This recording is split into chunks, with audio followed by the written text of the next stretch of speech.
ये बात सही है कि मोदी जी ने कहा था 1000 वर्षों तक याद किया जाएगा, और यकीनन याद किया जाएगा कि देश में एक ऐसा दौर भी आया था कि मूर्खता चरम पे थी।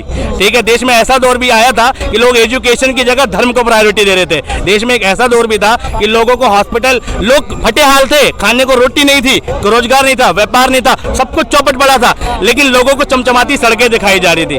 लोगों को सड़क तो दिखती है अटल सेतु कि भाई ऐसी सड़क नहीं बनी आज की डेट में, लेकिन उस सड़क पर चलने का टोल पता है एक महीने का कितना है? 12,000 रुपए। एक स्विफ्ट, मारुति स्विफ्ट की EMI 8,000 10,000 आती है, लेकिन उसका टोल 12,000 रुपए। चल लोगे तुम ऐसी सड़क पे?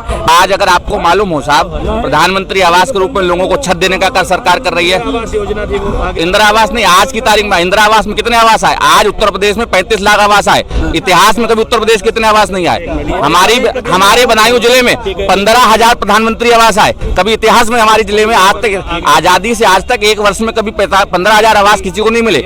सरकार ने रोजगार, रोटी बनाने के लिए आपको हर घर में LPG कनेक्शन देने का कार्य किया, इलाज कराने के लिए आयुष्मान कार्ड दिया, घर में शौचालय दिया, घर घर शौचालय दिया। एक मिनट, और सरकार 2 बार राशन दे रही है। इसका मतलब सरकार आपको खाने को दे रही है, सरकार आपको रहने को दे रही है, आपको बनाने को दे रही है, सरकार आपको शौचालय भी दे रही है, और उसके साथ साथ किसानों को फायदे देने के लिए किसान सम्मान निधि के रूप में सम्मान निधि दे रही है। और क्या लोगे साहब सरकार से? सब कुछ सरकार करेगी, हम आपके घर बैठेंगे। अरे भाई, आप अपने हिस्से काम करें। सरकार अपने इतिहास में आज तक किसी सरकार ने इतना नहीं दिया जितना मोदी जी की और योगी जी की सरकार दे रही है साहब। तमाम काम इन्होंने करवाए। सुनिए, 100% गलत है। मुझे बताओ कि कल्याण योजना में पिछली नीची जातियों को घर मिला नहीं मिला, रोजगार मिला नहीं मिला? पहले सुनो, पहले नहीं, पहले सुनो, अब इतिहास सुनो। इतिहास सुनिए ना, 35 लाख आवास किसी एक साल में। अब इतिहास सुनो, तो अब इतिहास सुनो। जितना टैक्स आज की गवर्नमेंट हमसे ले रही है, भारत के इतिहास में कभी नहीं हुआ, कभी नहीं हुआ। और आप टैक्स ले रहे हो, और जितना आप दे रहे हो ना, उससे 50 गुना ज्यादा सिर्फ पेट्रोल से ले रहे हो, अकेले पेट्रोल से। डीजल छोड़ दो, CNG छोड़ दो, सुनो, LPG छोड़ दो। LPG जो आप घर घर कनेक्शन कह रहे हो ना, वो आपका और मेरा कनेक्शन है।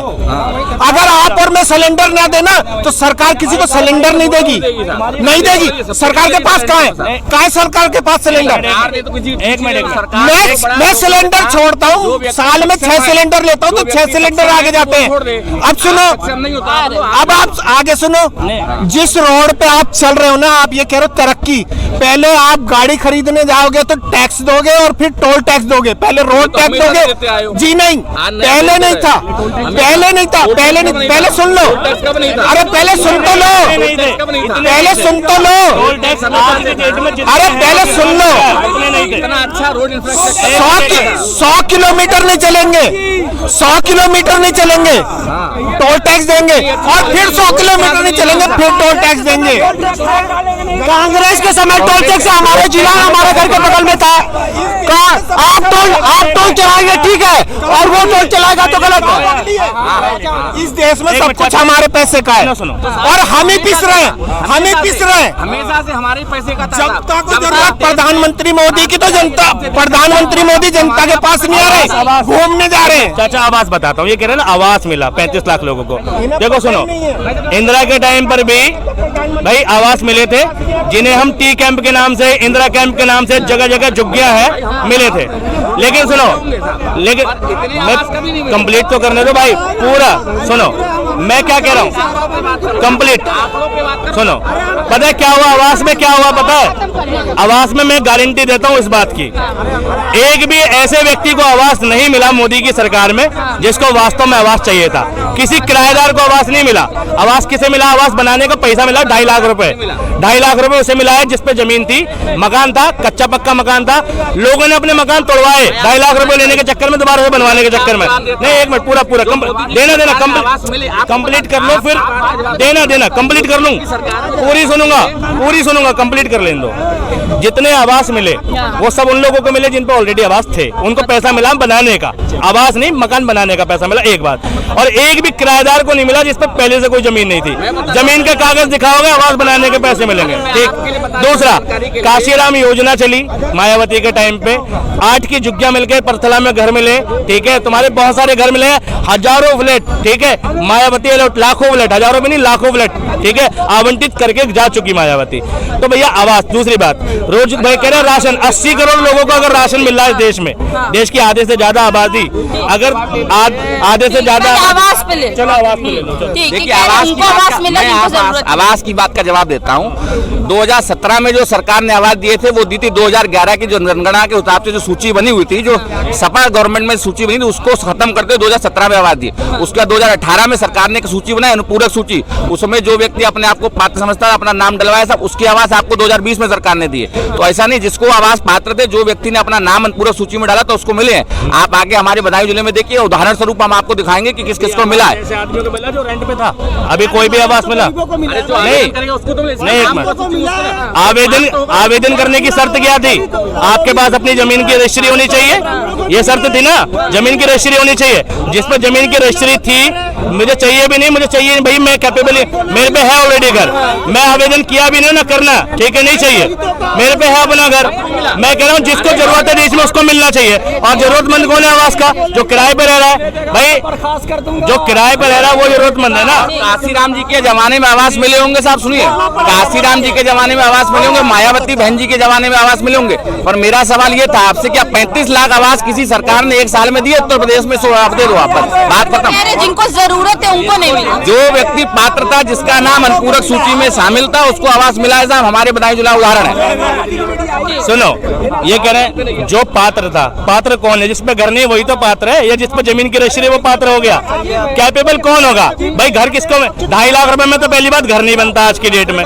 मैं कह रहा हूँ एक मंजिल का घर 2.5 लाख रुपए में नहीं बनता तरीके का। आदमी अपनी पसंद का बनवाने लग जाए, ठीक है, पसंद का छोड़ो, नॉर्मल भी बनवाने लग जाए तो सारी सुविधा नहीं होती 2.5 लाख रुपए में, ये मुझे मालूम है, ठीक है, एक मंजिल का घर नहीं बनता। दूसरी बात, आवास मिला उसको है जिसमें ऑलरेडी आवास था, जमीन थी, जमीन का टुकड़ा था, टूटा फूटा घर था, उसको मिला।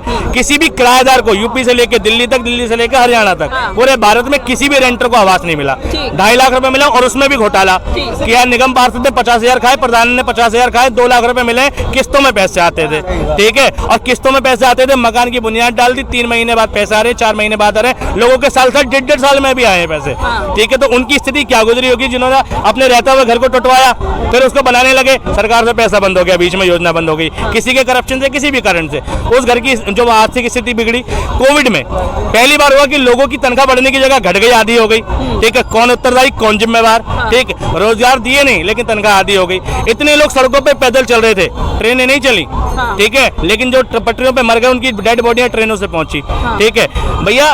भाई विदेशों से बुलाया जा रहा था लोगों को और देश के लोगों को पैदल चलाया जा रहा था। क्या मिला देश को? प्रशासन के नाम पे उन लोगों को लाठियां, ठीक है, उनका वैक्सीनेशन छिड़काओ, ठीक है, और वो लोग गए, ठीक, सरकार ने क्या दिया उनके खाते में? कितने रुपए दिए? 500 रुपए किसी किसी के खाते में। 500 रुपए से उन्होंने 6 महीने बैठ के खाया।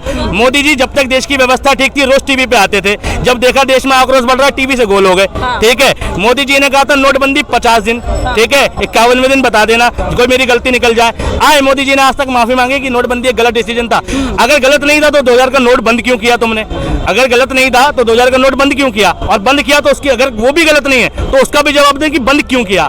बीजेपी की किसी सत्ताधारी व्यक्ति के पास इसका जवाब नहीं है। लोग लाइन में लगे, उसका जवाब नहीं है। 700-800 किसान सिंगल बॉर्डर पे मर गए, ठीक है, ठीक, मर गए, लेकिन मोदी जी ने एक बार भी उनको श्रद्धांजलि नहीं दी और उनके लिए ये नहीं कहा कि भाई ये गलत हो रहा है। भाई अगर तुम्हें उनकी सुननी थी, तुम्हें रियलाइज था कि ये कानून नहीं मानेंगे तो 6 महीने पहले भी तुम कानून रद्द कर सकते थे। इतने किसानों के मरने के बाद जब देश में इलेक्शन आते हैं तब तुम्हें पता चलता है कि कानून वापस लेने पड़ेंगे। इलेक्शन राजा ना चाहिए हमें इस देश में, हमें इस देश में जनता का प्रतिनिधि चाहिए, ठीक है। जो अभी बयान आया, मोदी जी ने नेहरू जी को लेकर कहा कि वो जनता को मूर्ख समझते थे, उनको लगता था कि जनता के पास दिमाग नहीं है। क्यों कह रहे हैं? मोदी जी की एक ही पॉलिसी है, मेरा झूठ सबसे मजबूत, ठीक है, इसके अलावा कुछ नहीं। भाई नेहरू के बारे में वो व्यक्ति बता रहे हैं जो नेहरू की तारीफ कभी कर ही नहीं सकते, वो तो भाई विपरीत विचारधारक हैं। तो मोदी जी के मुंह से हम नेहरू की तारीफ सुनेंगे ऐसा कभी हो नहीं सकता। लेकिन विडंबना तब है कि इस देश में जब देश का प्रधानमंत्री, ठीक भाई महात्मा गांधी के आगे सर झुकाता है। विदेशों से नेता आते हैं, वो महात्मा गांधी के आगे सर झुकाते हैं, मगर उसी पार्टी जिस पार्टी से वो प्रधानमंत्री बनकर आ रहे हैं, और वो आरएसएस, वो महात्मा गांधी को कहता है कि भैया ये देशद्रोही थे, ठीक है, उनके लिए गालियां चलाता है, ठीक है, उनके लिए अलग से प्रोपेगेंडा चलाता है। एक ने तो गोली मार दी मूर्ति पे, भगवान। तो भैया गांधी के देश में गांधी को तुम गोली मार रहे हो, मूर्ति पे गोली मार रहे हो, गांधी की बुराई कर रहे हो, जस्ट बिकॉज क्योंकि गांधी का देश है। नाथूराम गोडसे का देश होता तो तुम्हें भी गोली मार दी जाती। गांधी का देश है, तुम आलोचना भी बर्दाश्त की जा रही है। आज लोग कह रहे हैं कि मैं बोलूंगा तो मुझे भक्त कह देंगे। भाई भक्त क्यों कहते हैं? सुनो, सरकार की अच्छी को अच्छी कहो, कोई दो राय नहीं है। नितिन गडकरी की तारीफ करो, कोई दो राय नहीं है। लेकिन देखो, किसी को पापा लगते हैं मोदी जी, ठीक है, किसी को योगी जी को पापा लगते हैं, ठीक है। तो भैया देखो, हमारे यहाँ जो सन्यासी होता है ना, सुनो, हमारे यहाँ जो सन्यासी, सुनो, तुम्हारे यहाँ होता होगा कि योगी फिजिकल रिलेशन बनाते होंगे, सनातन में तो नहीं बनाते भाई साहब, ठीक है। मोदी जी ने कांग्रेस पे देश लूटने का भी आरोप लगाया है कि उन्होंने देश लूटा, अब उनको लौटाना पड़ेगा।